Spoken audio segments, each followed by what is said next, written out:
India changed the fuel in your tank without asking you.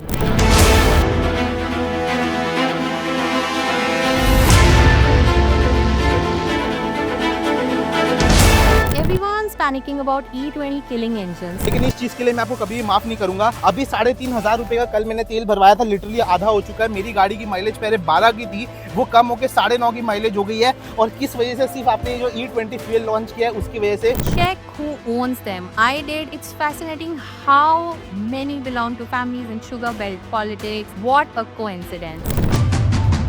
We are the country with the highest number of malnourished children. But sure, let's burn food for fuel. Ethanol purchase price has increased 35% in 3 years, faster than inflation. Who decided these rates? E20 ethanol production. 100% bioethanol. ethanol blended petrol. E20 ethanol. E20 petrol. The real question isn't whether politicians' families are in the ethanol business. They are. India changed the fuel in your tank without asking you or your car. Yesterday it was petrol, today it's petrol mixed with 20% ethanol. Your minister says it's perfectly safe. Your owner's manual says E10 maximum. Your mileage app is showing something's off. And now there's a Supreme Court case asking the question nobody wants to answer. Did the government just force feed a new fuel to 30 crore vehicles that weren't built for it? Here's where it gets interesting. If ethanol is cheaper than petrol, why didn't your bill go down? Not even 1 rupee. If it's harmless, why are automakers suddenly whispering about voided warranties? If it helps farmers, why are egg and chicken prices shooting up? If it saves water, why are we growing more of the 30th crops in drought zones? And if this is really about national interest, why do the memes keep pointing to certain minister families who just happen to own ethanol plants? Look, I'm not here to read you press releases. I'm here to talk about physics, money and paperwork. The boring stuff that actually matters. Are we actually cutting oil imports or just shifting the cost from government's budget to your engine and your grocery bill? By the end of this video, you will know exactly 3 things. 1. What E20 is actually doing to your vehicle. Not the WhatsApp forwards, the truth. 2. Why you're paying the same prices for less energy and who pockets the difference. And 3. The names and connections that nobody wants to talk about on prime time news. This is India's ethanol reality check. Let's start with your car. 2. What E20 actually does to your car. Before we talk politics or money, let's talk about your machine because that's where this gets real. Here's the first thing nobody explains properly. Ethanol has less punch than petrol. Think of it like if petrol is full glass full of juice, E20 is the same glass with 20% water. You're getting about 67% less energy per liter. That's not opinion, that's physics. So what happens in your engine? If your car was built after 2023, it probably knows what to do. The computer adjusts, recalculations compensate. You lose a bit of mileage but nothing dramatic. But if your car is older, different story. See, everyone's panicking about E20 killing engines. Let me tell you what actually happens. Engines don't just die because ethanol showed up. They develop problems because of 3 specific things. First, ethanol is basically alcohol and alcohol loves water. Leave a bottle of vodka open in monsoon, see what happens. Same thing in your fuel tank. That moisture, it's now in your fuel system. In older cars, that's trouble. Second, ethanol is a fantastic cleaner. Too fantastic. Remember that black junk in your fuel tank you never think about? Ethanol dissolves it, pushes it straight into your fuel filter. First few tanks of E20, your filter's working overtime. Nobody tells you this at the pump. Third, the rubber problem. Your fuel lines, those little rubber hoses, the O-rings, if they were made for E10, they are like vegetarians at the steakhouse with E20. They swell, they crack, they leak, not immediately, but just give it 6 months. Now here's what's happening on the ground. Two-wheelers are showing it first. Why? Short trips, stop and go traffic. Tiny tanks that sit half empty. Perfect recipe for water collection and phase separation if the pump storage is sloppy. Result? Rough idle clogging jets and injectors that bike feels weak. Complaint that mysteriously vanishes after a filter change and proper tank flush. But the real joke, the petrol pump problem. See, ethanol doesn't just punish your vehicle, it punishes bad storage. That underground tank at your local pump, if it's got a leaky lid, if they are not checking for water, if they are lazy about maintenance, congratulations, you're not buying E20, you're buying E20 with a water cocktail. One bad petrol pump can generate a week of E20 ruined by car WhatsApp forward. Now let's talk about the elephant in the room, warranties. This is where people get burnt, not by chemistry, by paperwork. Your car manual says E10 maximum, you run E20. Something breaks, suddenly it's wrong fuel usage warranty void. Even if every pump in your city only sells E20, it's the perfect excuse and you can't prove otherwise. Here's my advice, check your fuel cap right now. If it says E20 compatible, relax. You'll lose maybe 5% mileage. If it says E10 max, you're not in danger, but you need to be smart. Fresh fuel filter every service. Check rubber hoses at 40,000 kilometers. Don't let the tank sit near empty. And for God's sake, keep your fuel receipts. If your vehicle is really old, carbureted, really used, fuel tank before parking. Run it every week and find a mechanic who actually cleans, not just replaces parts. Want to test this yourself? Here's 1 week experiment. Same route, same time, fill tank to autocart, note the kilometers, calculate your average. If it drops more than 10%, something's wrong. But it's probably not the ethanol, it's probably maintenance you've been postponing. The truth, E20 isn't killing engines, it's exposing problems that were already there. It's creating new maintenance needs nobody prepared you for. And it's giving service centers a beautiful excuse to deny claims. That's what actually happened under your hood. But here's a question nobody's asking. If ethanol is cheaper to produce, why isn't your fuel bill going down? Time to follow the money trail. Section 3. Follow the money. Okay, let's do some basic math that'll make you angry. Ethanol costs less to produce than petrol. Fact, you're getting 20% ethanol in your tank now. Fact, your fuel price didn't stop by a single paisa. Also fact. So where did that money go? Welcome to Indian fuel pricing, where mathematics goes to die. See, the price you see at the pump isn't really about fuel cost. It's about 40% actual fuel and 60% taxes, state VAT, central excise dealer commission, cess for this, surcharge for that. It's a tax sandwich with a little petrol filling. Now here's the clever part. Petrol gets taxed to death, but ethanol comes under different rules. Lower GST, different category. When you blend them together, the government doesn't pass those savings to you, they pocket it. Think of it like this. You're buying a pizza where they replaced 20% of expensive cheese with cheap paneer, charged you the same price and called it Atmanirbhar Pizza. So who's actually winning here? Winner 1, the government treasury. Every liter of ethanol blended in crude oil, we don't import, foreign exchange save. When oil prices spike, you're less crude. For the finance ministry, this is pure gold. Winner 2, sugar mills. When sugar prices crash, mills are stuck, can't pay farmers, enter ethanol, guaranteed purchase, fixed prices. Sugar mills revenues from ethanol jump from 3,000 crores to 18,000 crores in just 4 years. That's public data. And winner 3, the new distillery boys. Gain-based ethanol is now 5,000 crore industry. Maize nobody wanted is now gold. Rice declared surplus gets diverted to distilleries. Winner 4, oil marketing companies, IOCL, BPCL, HPCL, blending in mandatory prices, control margins, protected, risk-free business. Now who's paying for this party? You. 3 times over. First hit at the pump, same price, less energy. You're driving 30 to 40 kilometers less per tank. That's a hidden tax of about 5 rupees per liter that nobody calls a tax. Second hit at the grocery store. Remember that maize going to distilleries? That's chicken feed. Poultry farms are now competing with ethanol plants for grain. Check your egg prices from 2020 versus today. Not all inflation, part of it is your E20. Third hit, the one nobody talks about, water. Every liter of ethanol from sugarcane needs 2,000 liters of water. In Maharashtra and Karnataka, states already fighting over river water, but sure, let's grow more sugarcane for fuel. Here's a number that'll hurt your head. The ethanol economy is now worth 45,000 crores annually. That's not production cost, that's money changing hands. From your pocket to the government to very specific winners. But wait, it gets better. See those ethanol plants getting approved at record speed? Check who owns them. I did. It's fascinating how many belong to families in sugar belt politics. What a coincidence. Those subsidized loans for distillery expansion, interest rates that you and I could never get. Guess who qualifies? The guaranteed purchase price for ethanol that keeps increasing. Decided by whom, for whom. I am not saying it's a scam. I'm saying when people making the rules are related to the people making the money, you should at least ask questions. Let me put this in perspective.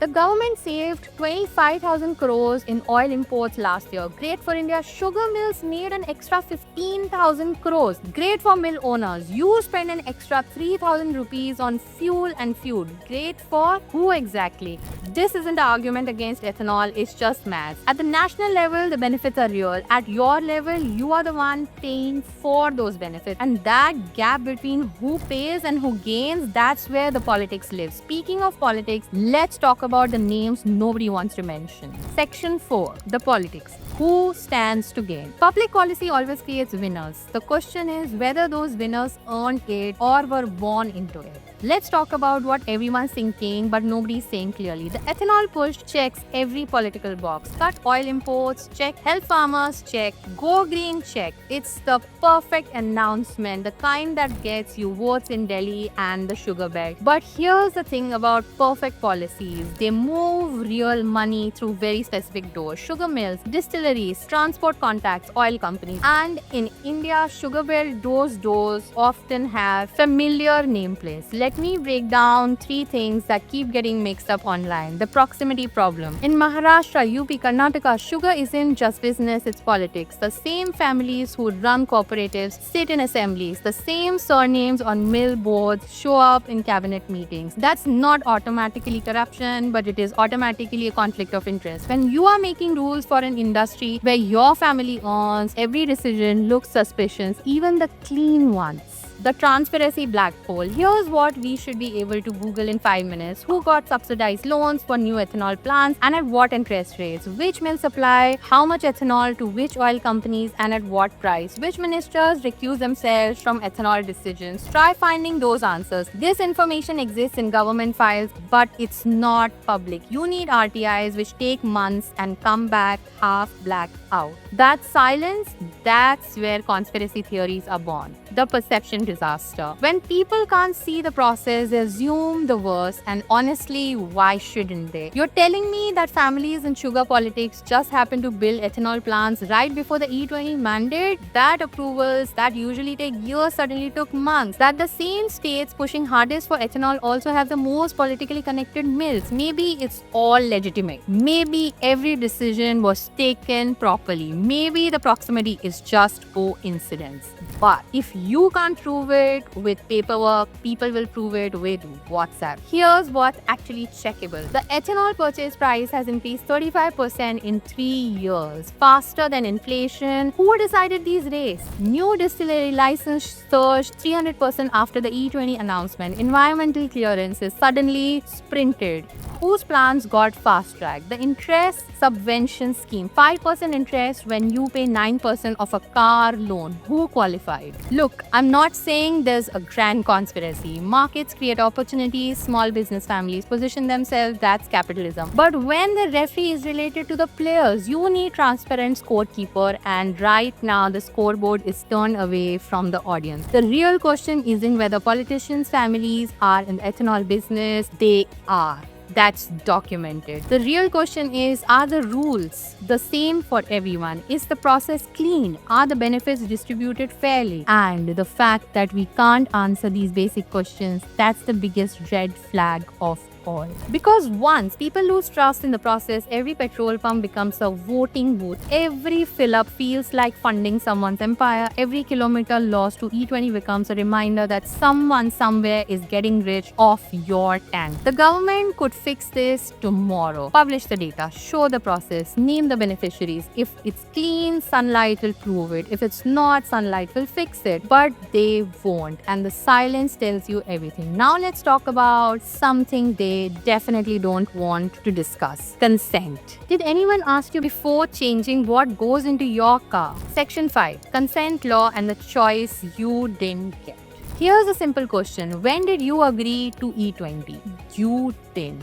One day you pulled up to the pump and the fuel had changed. No vote, no consultation. Your car that you bought with your money now has to drink what the government decided. The label joke. Go to any petrol pump, try to find the E20 label. It's usually a sticker the size of a matchbox, faded, placed somewhere you'd never look. Good luck proving what you pumped if something goes wrong. The missing choice. When Europe transitioned to E10, they kept E5 available for years at select stations. Brazil maintained pure gasoline pumps during transition. India, cold turkey. Every pump everywhere overnight. Your 2015 card that says E10 maximum on the fuel cap, 2-bag, drink E20 or walk. The warranty trap. Your car manual says use only E10 maximum, but every pump only has E20. When everything breaks, the service center says you used wrong fuel, warranty void. You literally cannot win the game. The liability nobody owns. When an E10 rated fuel pump fails on E20, who pays? The manufacturer says you used wrong fuel. The insurance points to exclusions. The government insists E20 is completely safe. The petrol pump says they sell what they are told. You are stuck with a 15,000 rupees bill. What should you actually do? Take a photo of the E20 label at your regular pump, check your fuel cap and manually photograph where it says E10 maximum or E20 ready. Keep every receipt with odometer reading noted. If you have an E10 only vehicle, email your dealer asking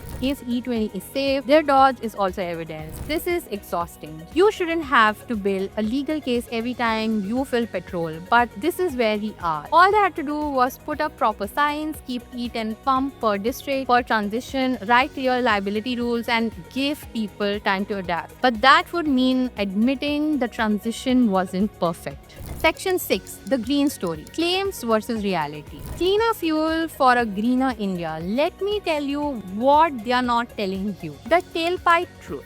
Yes, E20 reduces some emissions, carbon monoxide down a bit, but nitrogen oxides can increase. Aldehydes go up. E20 isn't turning Delhi air from black to blue. It's making few bars on technical charts slightly shorter. The climate math that doesn't add up. They say ethanol cuts carbon emissions. Sometimes true, but it depends on how you make it. Sugarcane ethanol can be decent if mills burn bagasse for power. If irrigation isn't draining groundwater, drain ethanol? Often worse than petrol when you count the diesel in factors, fertilizer production and coal power distilleries. The water crisis nobody mentions.